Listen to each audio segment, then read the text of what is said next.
осындай Сыңырлау шипажайы деген жоба ұсынып отырмыз. Біздің ауылымыздың, яғни Сыңырлау ауылының жанынан Ащыағар өзені ағып жатыр, білесіз. Балшығы бар, тұзды суы бар. Сол балшығының тұзды суын пайдаланып, оның астына саумалханасын қосып,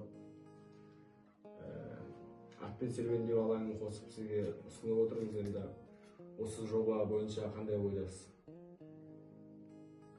Енді бұл жоба бойынша көріп отырып, осы жұмыстар мына салынатын болашақта санаторий есеп қойылды. Мына су, мен естідім, судың пайдалылығы, адам үсті шыққан жара сондай заттар кетіп қалады деген, былай түсіп жүрген адамдар естіп жүрген. Осыны пайдаланып ауылға мына жерге мына судан алып сүзіп бассейн қылып тазалау қылып, адам демалатын қылып іле жақтарға оңтегі бар демалып, сосын санаторийында мысалы он шақты күн жатып, жерден атқа мініледі, сауман ішіледі, сосын спорттық шаралар ұйымдастырылады, футбол ойналады, теннис ойналады.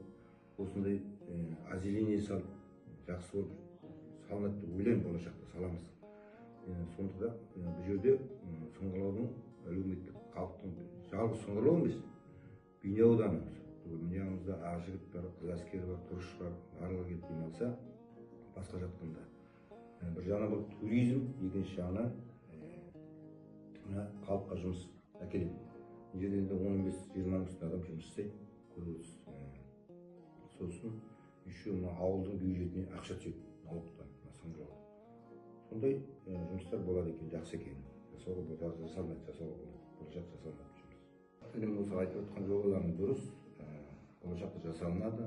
Ал сіздерге іске сәт жақсы тілек тілеймін. Жұмыс жасалу керек, жастарсыңдар, болашақты ойлайтын, ауылды көркейту керек, ауданды, туризм, адам жұмысы тартылады. Жақсы жоба екен, болашақта жасалынады. Іске сәт сендерге.